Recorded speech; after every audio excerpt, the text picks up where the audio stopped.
Welcome aboard Delta Airlines. Please enjoy your flight, and thanks for choosing Delta.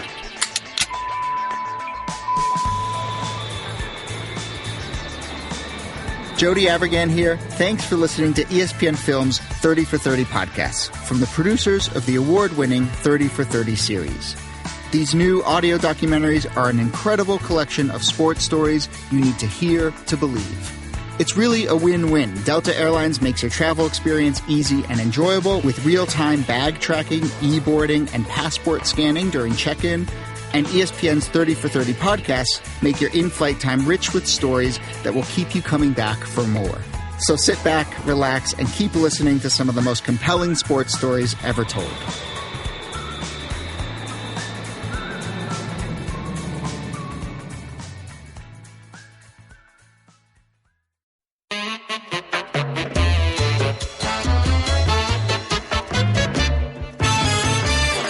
Welcome to Highly Questionable. Dan Batard, this is my father, Papi. Do you know who this guy is, Papi? What's his name? Oh, yes, Marty. Yes, Marty Smith. The Marty Party's in town. Marty, what's on the show today? What do you like?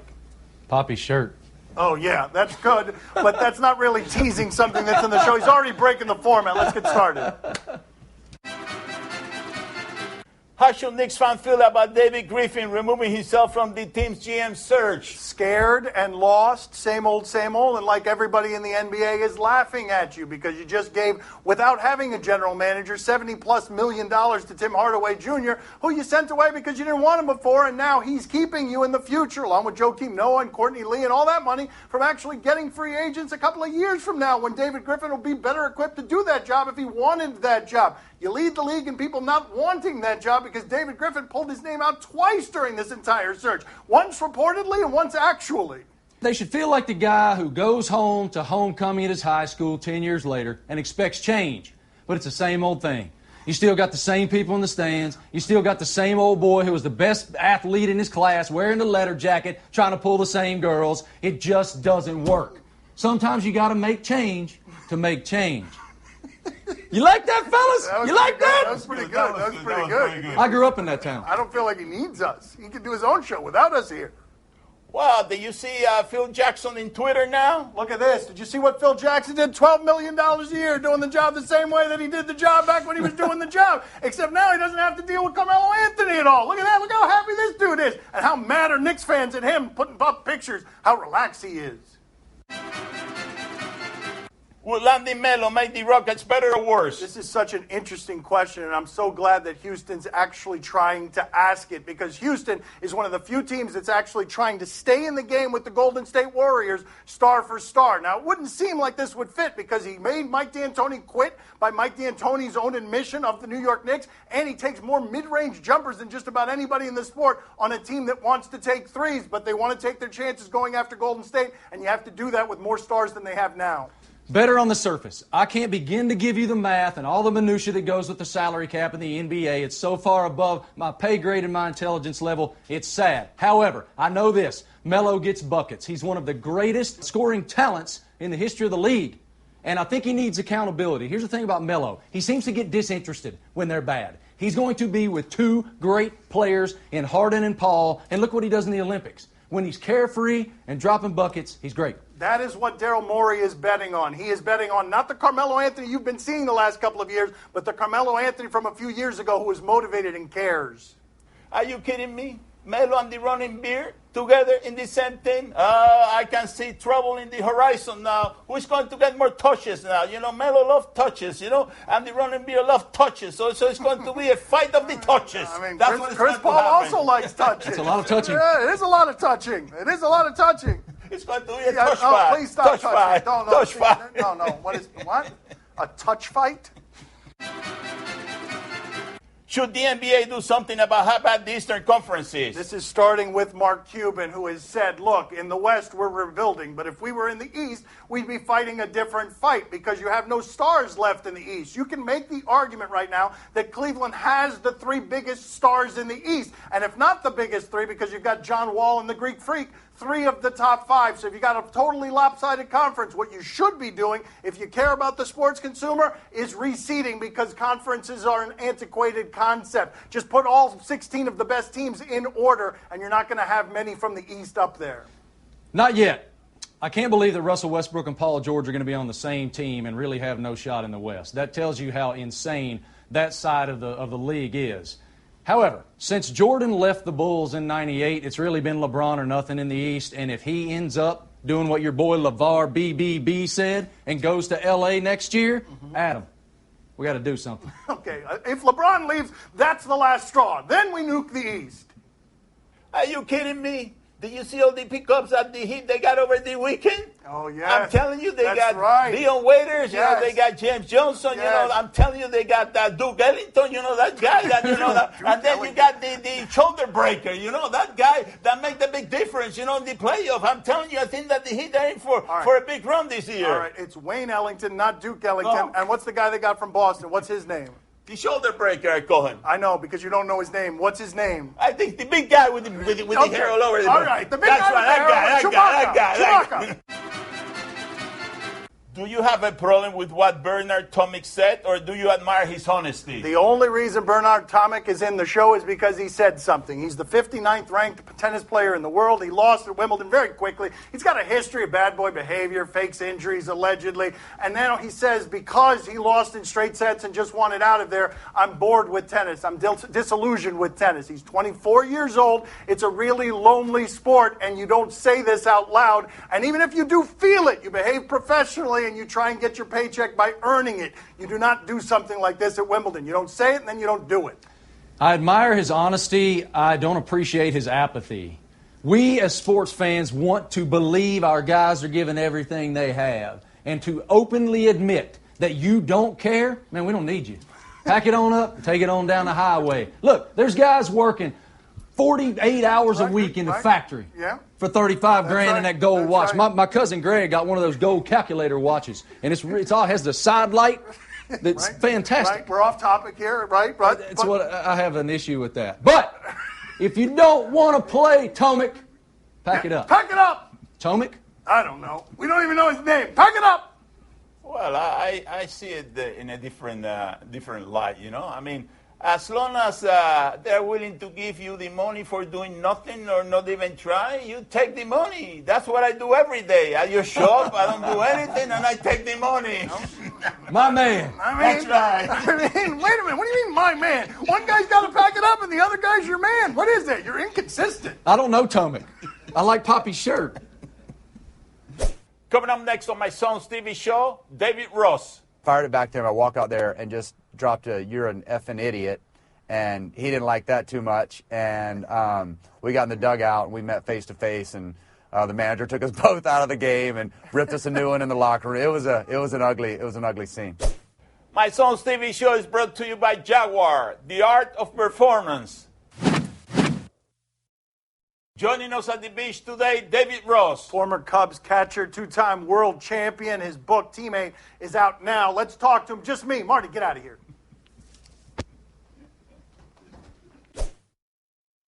What can you tell us about your upbringing? What would you point to and say that was the thing that was most responsible for shaping me? My parents were just hardworking, humble people. My mom used to never let me wear my hat backwards like that. Like I was too cocky if I wore my hat backwards, or always, celebrating and not ever taunting the other team.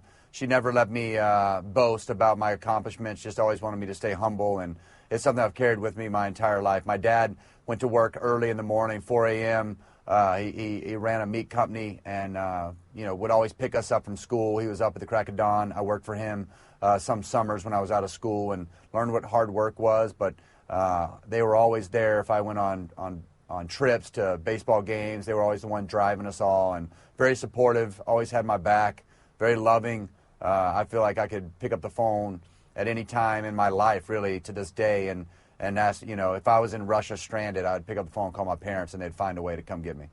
I read that your father drove an extra 30 minutes when your mother was in labor with you because the hospital there was a little bit cheaper. What do you remember about the financial struggles when you were young? Well, early on, I grew up on a rougher neighborhood, and I remember, I tell everybody the story, I remember getting a new bike every Christmas because mine would get stolen about 3 months into the neighborhood we lived in. It was a rougher neighborhood. They worked their butt off to expand our carport when we were younger to build an extra bedroom. We had one bathroom that we all shared. The fun things about that kind of roles have reversed now with each one of my kids have their own bathroom and room in the house. So things are a little different now. But I just remember them working their tails off so that they could provide for us and give us everything we needed. And that's always stood out to me, even after we moved to a nicer neighborhood when I got into middle school and kind of found, we were more middle class once they established themselves. But I just always appreciated their hard work and their sacrifice for us. They always put the kids first.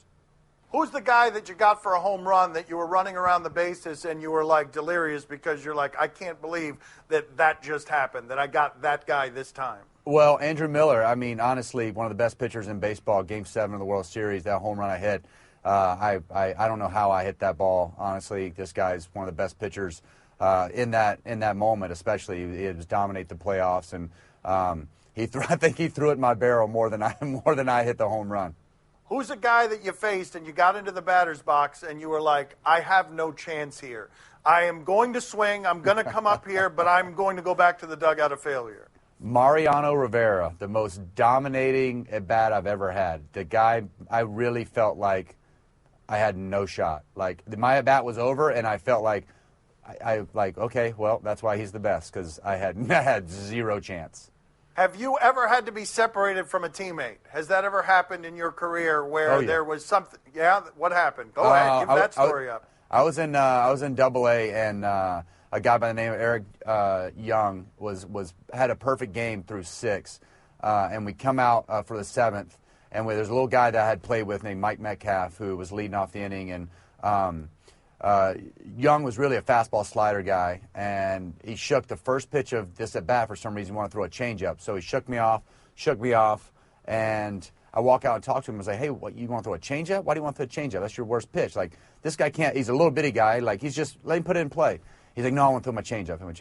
He hit a triple. We were winning by 1 run. He hit a triple in the 7th, and I walk out there. I fire the ball back to him as hard as I possibly could from the umpire, and I walk out there. I fired it back to him. I walk out there and just dropped "You're an effing idiot," and he didn't like that too much. And we got in the dugout and we met face to face, and the manager took us both out of the game and ripped us a new one in the locker room. It was an ugly scene. But that's like a Crash Davis, Nuke LaLoosh situation. He was throwing a perfect game because of the game you were calling. What's he doing, shaking you off? Why is he shaking me off? I'm all about shaking me off if you're a pitcher and you got confidence in it, but. That's why I walked out there disgusted. Like, hey, probably not the best time to do this. And he was sticking to his guns, and it did not work out for us. Well, Arrieta, you caught Arrieta's no-hitter. Did he shake you off, or he wasn't doing a lot of shaking you off? He shook me off. He actually shook me off more the later the game went, because he was shaking to a lot of heaters. He felt good on his fastball, and I was said after that, like, I felt like he was walking me through it more than I was walking him through it. Well, so why weren't I've been you on both offended that sides. time? Why weren't you offended that time? It's because Arrieta can dust the floor with you. That's why Arrieta's big. He could beat me out. Well, Young's a bigger guy than me too, but Arrieta has had a no-hitter. I never had a no-hitter, so I was kind of like, you walk me through this, big fella, because I don't know what I'm doing. David, Papi wants a crack at you. What do you got, Papi? Yes, David, I heard that your son Colt is also a catcher. Do you give him a lot of tips? He is a catcher. I leave him alone. I let the coaches in his little league, mess with him. If he asks me anything, I tell him. But he doesn't like Dad coaching him up. He wants Dad just to cheer him on. He gets mad when I coach him up. So I just leave him alone and try to pat him on the butt, tell him good job. And as long as he hustles and plays the game hard, I got no problems with him. I don't believe you for a second, though, Ross. I feel like you want to correct the coaches when they're correcting him wrong. I feel like you're probably not real quiet about that, right? I sit like way down the left field line on the back of my truck, and I just watch. I just want to be a fan, and I go high-five him when he gets hits, and that's the only time. But, yeah, I'm sure that's coming at some point. I probably will when I have a little more influence. But right now, he's only 8, so I just want to leave him alone and let him have fun. But that's hard to do because I used to yell at him when he didn't hustle, right? And he wasn't very good at baseball, so I imagine that would be hard. Thank you, sir. We appreciate it. Thanks for having me on. See you guys. Gracias, David. Gracias. Highly questionable is broadcast from the Clevelander Hotel on beautiful South Beach, Miami. Daddy, where do babies come from? Honey? Mommy went to the store. Oh, well, you see, there's a mommy and a daddy, right? Right. And see, when they call Geico, they could save a bunch of money on car insurance. Oh, really? And that makes them happy? Yes, that makes them very happy. That's good. Yeah. Well, I'm glad we could have this talk, Sunshine. Geico, because saving 15% or more on car insurance is always a great answer. Time to play the game that love a Matty Patty. Do you question? You give us the topics and events, we question them. Sounded like a partier. That's a Marty party if I've ever heard of one. Do you question if DeMar DeRozan takes the Drew League too seriously? DeRozan scored 41 in a loss. People do take the Drew League very seriously. Who's he upset with here? Is it his teammate, Swaggy P, or is it the referee? That arrow's not helping me. Oh, he threw the basketball at the referee. With a brick wall back there. Okay, yeah, you can't really do that. Can't do that. So the high school gym, not much space. So the question is he taking the Drew League too seriously? And the answer, of course, is when you throw a basketball in a rage at the referee at the Drew League, you're taking it too seriously. Oh, Swaggy P is Swaggy P. He's the team leader here. He's escorting cooler heads. The voice of reason. Good work, Swag.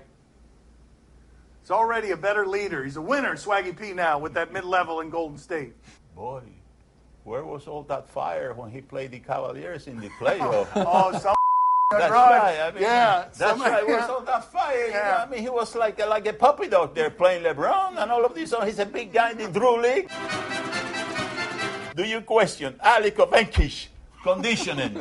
My father's always got trouble with that name. It's Alexander Ovechkin. He got married a year ago. This is the wedding reception. I don't know why it took so long. Maybe because they had to get this as entertainment right here. Is that a shirtless Ovechkin? That is. I thought that would look better shirtless. He's ripped. That's a professional athlete. So wait a minute. How do you describe this dancing? I do question his conditioning. Yes, I do. I mean, that seems like a fair question to ask. He's not in the fittest of shape, but you know what he's ready for? It appears a party is what he's ready for. Boy, that guy plays hockey. That means that you can also play hockey. Really? That's right. I don't look like that with my shirt off. That looks like me many years ago. Do you question if hay is soft? You are our country expert, Marty. Is hay always soft? No, in fact, it is scratchy. It can leave abrasions. You can even need Band-Aids and peroxide and all of those things. Wow. I grew up in the hayfield, man. That was my summer job. Wow, more expertise than I expected there. Let's check the video. Whoa! All the things Marty said are true. Wow! All of them. Abrasive. That'll leave a mark. Holy smokes! What kind of video is that? That's a concussion. He's missing the next game. Oh, my God. What happened to the guy? Where did that come Who from? convinced him that was a good idea? Who made that? Who threw it? What is off camera there? Do you know what is softer than hay? That kid. Oh, really? Really? We're going to kill the kid because he got knocked over by a giant ball of hay? Do you question how this fellow escaped unharmed? That should be the name of our show, honestly. It shouldn't be highly questionable. It should be, do you question how this fellow escaped unharmed?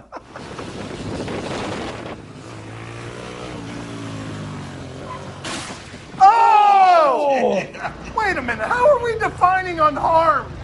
My God, he didn't die, but that ain't unharmed. There are a lot of exit ramps between unharmed and didn't die. We got a broken fibula, tibia, we got an ACL, and that is more. This is like Redneck Hour on the 8 Highly Questionable show. Yeah, this is Hillbilly Questionable. See? That's what this is. We are being good hosts to our hillbilly friends. Yes, they brought in the token redneck in the company, and look what happens.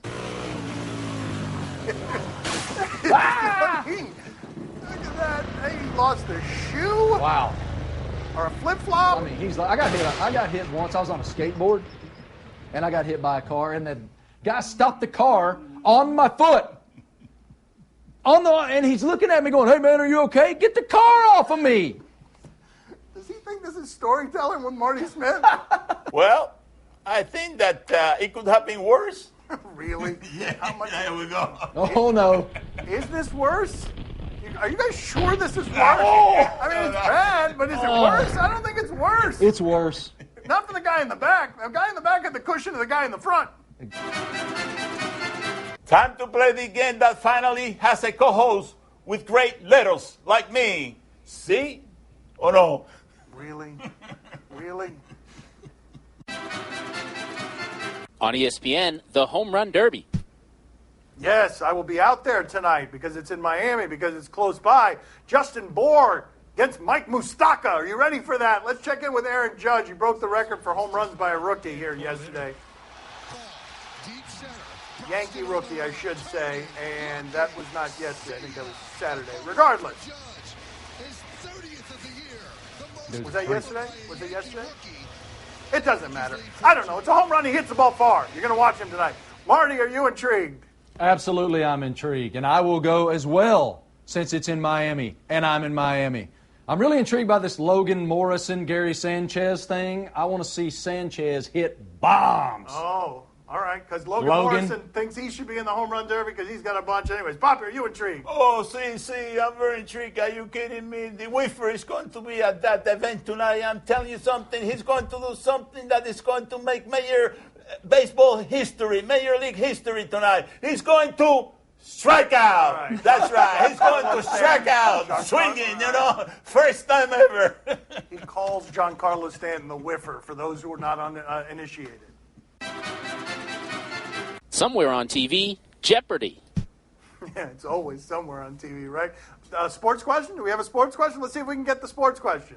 100-plus assists in an NHL season has been accomplished only 13 times. 11 times by this player. Joe. Who's Magic Johnson? Oh, no. Oh, Diane. Who's Wayne Gretzky? Wayne Gretzky. We're talking about hockey, not the NBA. Awesome. Joe! Come on, Joe. Come on, Joe! Come on, Joe. Joe! Joe! Joe! Joe! Yeah, we don't even need to Come on, Joe. Joe! Come on, man! That's all the time we have today. Thank you for watching. Our thanks to Marty. He'll be back tomorrow. Thanks for watching. Marty, you did a hell of a job. Oh, I got him. I got him. He's a rookie. Yeah!